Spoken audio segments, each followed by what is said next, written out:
I'm primarily here to talk tonight about AYP, adequate yearly progress, and Queen Anne's County's efforts towards making AYP this year. But I do want to start off with reviewing our Maryland school assessment scores, both the MSA scores and show you the high school assessment scores. I gave you those scores in a dashboard previously, but I want to make sure we have a chance to look at those tonight, especially how they relate to the AYP. I did share with you the MSA scores back in August, but since they do have an effect in AYP, I wanted to really quickly go through those. Again, for MSA reading, in the elementary and middle school grades, we showed improvement across the past few years. We scored very high. Our county goal is 95% on both these areas, and 95% of our students being proficient or higher. And we did make it in the elementary grades for MSA reading, and we're closing in on it at the middle school grades, both up over 90%. And once you hit that 90% point, it becomes very difficult to keep getting those few extra points and moving higher. In MSA math, again, the elementary schools, we're up 93%, kind of flatlining there a little bit. And the middle school grades, we are still continuing to grow. MSA Science, again, elementary school, we kind of flatlined at 83% in grade 5, and middle school, we're continuing to grow at grade 8. Again, science is only given in grades 5 and grades 8. Statewide, how do we compare with those scores? Again, MSA reading, we are first in the state for grades 4, 5, 6. We are second in the state at grade 3, fourth in the state at grade 8, and eighth in the state at grade 7. MSA math, first in the state for grades 5 and 6, fourth in the state for grades 3, 4, and 8, and we did drop to 13th in the state for grade 7. MSA Science, we are first and second in the state. First for 8th grade, second for 5th grade. For the high school assessments, we maintained our level of 91.7% of our students being proficient or advanced in algebra. We increased in biology and in English. We are significantly higher than the Maryland average for each of the 3 tests, and we finished in the top third of the state for each of those 3 assessments.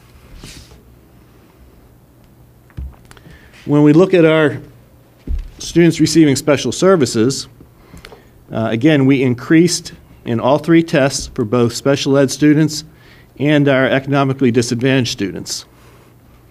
And we are higher than the state average for each of those areas in each test. Again, finishing in the top third of the state for special ed. And for our free and reduced students, we did hit 10th in the state for algebra, but for biology and English, we were 7th in the state and 2nd in the state for English.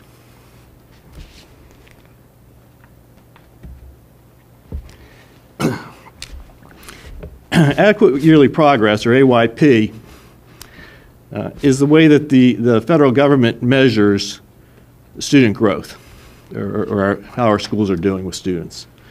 It's designed to measure continuous improvement of schools each year. It's based on No Child Left Behind's goal of 100% proficiency by the year 2014.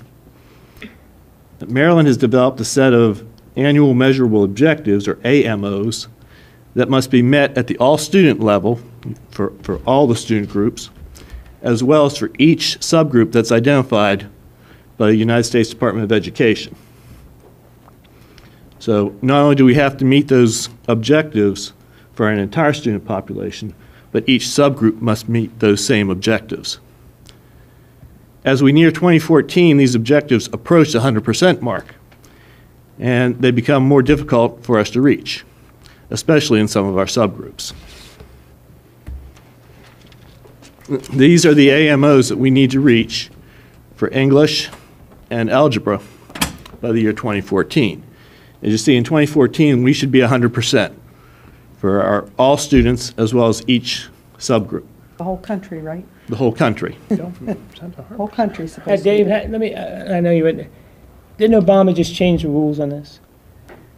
He is They're looking at it. He is looking at making a waiver. He hasn't changed the rules yet. This is still the law that we are under, is by 2014, 100% of our students should be passing the English HSAs, and 100% of our students should be passing the algebra HSAs. And the breakdown by year is our annual objectives, and you can see by 2013, 93.2 of our students should be passing the English HSAs and 91.2 the algebra. That is of all students and each subgroup. So Queen Anne's County AYP this year. Despite excellent scores on our MSAs and our HSAs, we had 5 schools that failed to meet the AMO in one or more subgroup this year. These are our 5 schools that we're dealing with: Suttersville Middle, Suttersville Elementary, Centerville Elementary, Mattapique Middle, and Queen Anne's High School. And in all cases except for Centerville Elementary, well, actually in all cases, we failed to meet special ed subgroup. And we also failed to meet the African American subgroup at Centerville Elementary School. Now, it's 35.7% of our schools did not make it, but keep in mind, statewide, 44.8% of the schools failed to make AYP this year.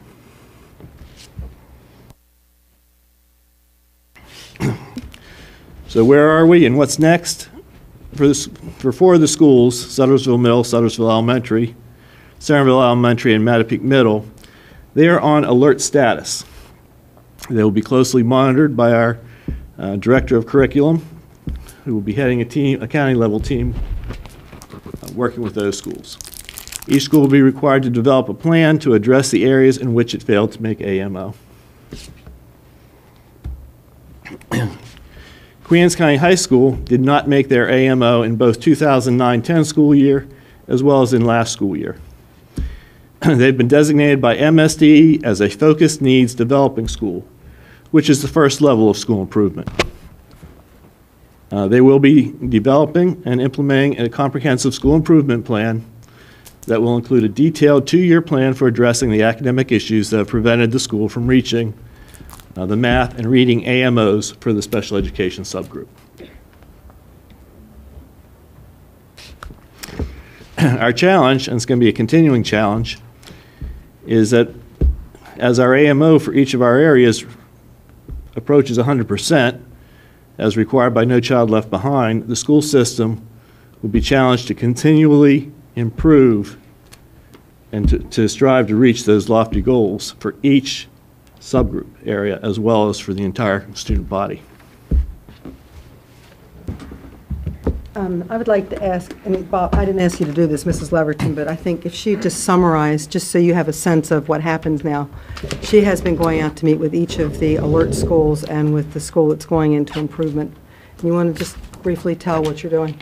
Well, yeah, I'm working with all 5 of the schools, and they have already taken steps to, they're well aware of their data and they're well aware of their students that need support, but we are identifying the root causes, linking those to data, and then developing an action plan around what we can do to support them and to improve the student performance. And I'm very pleased with the receptiveness of the schools, administrators, and their leadership teams to really drill down and look at what might be stopping them, not just in one specific area, but all over, you know, and sometimes that's difficult, but they're being very open and honest about what might be causing the lack of student achievement. And in some cases, and Dave, I know you didn't say this, but I'm not trying to make excuses, but in some cases, those not making the AMO was a very small number of children. For example, Centerville Elementary School's African American was 1 student who made the difference, you know, and that's because of that rising AMO each year. So And that's true of several of the schools. Yes, We've several we've been schools. watching the numbers. The other thing I would say that I think you would support is that we really lack, we have not found, this is statewide, the correct intervention necessarily for math. Is that correct? That is correct. We have one and a few others that we're using, and we are researching and searching for some other options that perhaps better match student needs for math. We have several options for reading, and I think we do a pretty good job of matching student needs and the correct intervention. But in math, our options are limited. And that's where most of our area Yep. problem Well, is. every school that was on that list had in common special ed math. And just to make it more interesting for Mrs. Leverton, the math curriculum's going to change because of the Common Core curriculum. And so, our teachers are going to have to deal with not only being held accountable for this particular standard right now, but also be thinking about what's going to happen with the curriculum as the new assessments come out. And so Mrs. Leverton's very involved with that. Because the I Common think we can Core. come back to a whole presentation on Yes. Common Core curriculum for you. Great. Is there going to be any supports in there for the 7th grade population that seems to be Well, I can flagging tell every year you for that, the MSAs? that the schools are well aware. That if you notice, that class has It's traditionally moved, been. yeah. It's always like Yeah. 7th, 10th, 13th, whatever. And It's gone each certainly year. the 8th grade faculties at every school are well aware, and it was a challenge we talked about at the end of last year and the beginning of this year at the school level in terms of what are you going to do? Because you Okay. know you're getting this class, and we've got to bump up our expectations for them and help them. Okay. I mean, there's a lot of very good news here, right? And thanks, Dave, great report. I mean, we're 10% above the state average in a number of schools passing. awesome. In the state, it's 45%, we're 30, if my numbers are wrong. So that's a big plus. I'm a lot more confident than you are on this federal and state waiver that's about to take place now. I'm not happy with it. It's going to be, Obama is tying in the teacher assessment and vouchers for schools, and there's some deals going on here. But the governors have made it very clear. The majority of the states of this union, the kids are failing these tests in large numbers. Just not working. This whole test thing is a boondoggle. Little philosophy here, Vito, if you'll allow me. The testing's ruining public education. It really is. Teachers aren't teaching anymore. They're teaching tests. End of sermon. So I think these scores aren't that bad. And Bobby, you helped me out. When I looked at these numbers, very often you're talking 10 kids or less in all the schools, not just Yes. Queen Anne's County Yes. High School. You're talking 10 special That's needs correct. children who we want to take That's care of and correct. nurture. That's why we failed it 2 times in a row. Yes. Okay? And so we're not talking big numbers. So the numbers are We're not. actually quite good. I think the rules are all going to change here very quickly. That will be required to test, but it's going to be a whole different law. 2014 is going to go out the window very quickly. You're correct, very correct. But what's going to happen is the requirements will be there, they just won't be designated and get the sanctions of being an improvement or corrective action. So we're still going to be held to this little standard, and we're still going to have to march according to what we're told from the State Department right now. It will relieve the pressure, I agree with you.